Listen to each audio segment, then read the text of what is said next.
Bonjour et bienvenue sur douleretbonheur.com. Apprenons ensemble comment écouter notre corps.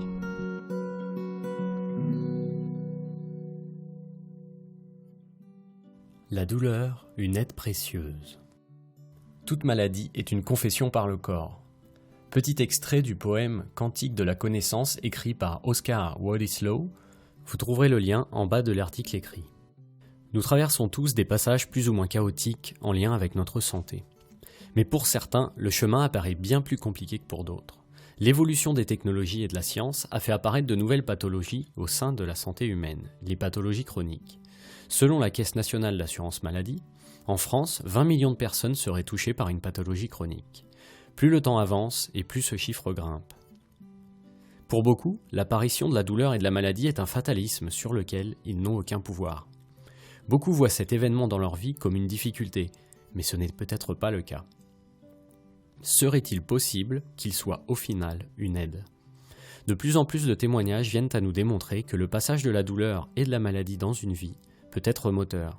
Et ce moteur, c'est nous qui en avons les commandes. Mais voyons un peu ce qu'est la douleur pour nous, habitants du monde moderne. Nous avons développé au fil des siècles des idées non fondées, qui au fil du temps se sont transformées en croyances. Aujourd'hui, ces croyances se sont cristallisées dans les têtes du monde entier. Un effet de masse s'enclenche à partir du moment où chacun vient à croire ce qui était au départ une supposition. Les croyances suivantes sont devenues une vérité pour tous. Mais sont-elles pour autant une réalité, votre réalité ? Croyance numéro 1, la santé, c'est ne pas être malade.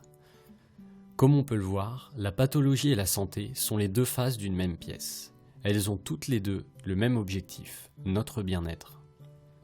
Croyance numéro 2. Aujourd'hui, le patient pense que le professionnel de santé est acteur de l'acte de soigner, le patient est spectateur de l'acte de soigner. Cette croyance aura traversé des siècles avant que l'éducation thérapeutique du patient vienne la remettre en cause de la façon suivante.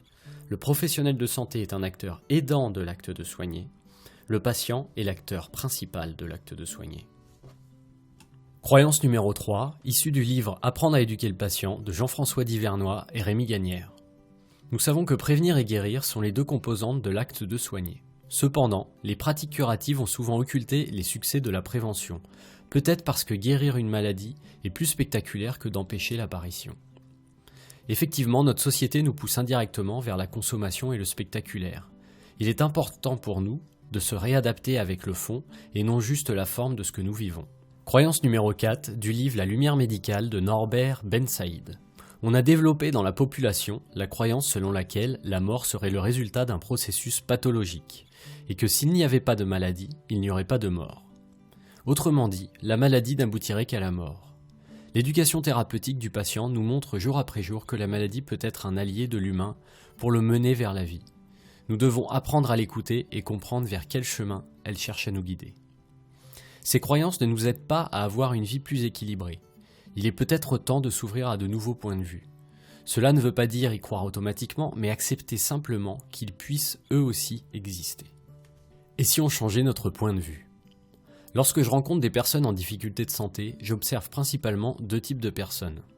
Il y a celles qui pensent que leur pathologie n'a aucun sens, qu'elle est un boulet, une sorte de punition dans leur vie, et il y a celles qui pensent que leur pathologie a un sens précis, que son apparition n'a pas de hasard, car elle découle d'un équilibre de vie chaotique. Ce qui peut paraître étonnant, c'est qu'ils ont tous les deux raison. Ils ont raison car le corps est une machine bien plus sophistiquée que ce que nous pouvons imaginer. Lorsque nous sommes convaincus par une idée, une croyance ou toute autre forme de pensée, nous formatons inconsciemment tout notre système corporel et de vie, le corps, l'environnement, l'entourage, la psyché, etc., en faisant converger tout ce qui nous constitue vers cette même croyance. Je vous laisse découvrir ce phénomène dans le livre de Bruce Lipton. Vous trouverez le lien dans l'article écrit. En simple, plus nous croyons quelque chose, et plus ce quelque chose va devenir vrai dans notre vie. Donc celui qui pense que la douleur ne va pas l'aider en fait l'expérience. En revanche, celui qui pense que la douleur est là pour l'aider va en faire l'expérience aussi. Dans les deux cas, de nouvelles portes s'ouvriront sur leur chemin de vie. Mais ces portes ne vont pas mener au même endroit. Pour la personne qui vit l'expérience que la douleur n'a aucun sens, elle fera l'expérience d'une vie plus difficilement palpable. Il sera plus difficile pour elle de trouver des repères, car c'est ce qu'elle a choisi de croire, donc de vivre. Autour d'elle, beaucoup de choses sont vouées au hasard.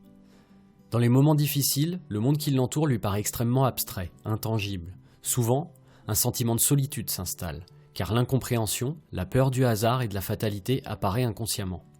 C'est une vie où il est difficile, et non pas impossible, de trouver un chemin, car peu de choses sont structurées, peu de choses ont de sens. Mais l'humain a besoin de donner du sens à ce qu'il vit. C'est pour cette raison que pour la personne qui vit l'expérience où la douleur a un sens, le monde paraît beaucoup plus palpable.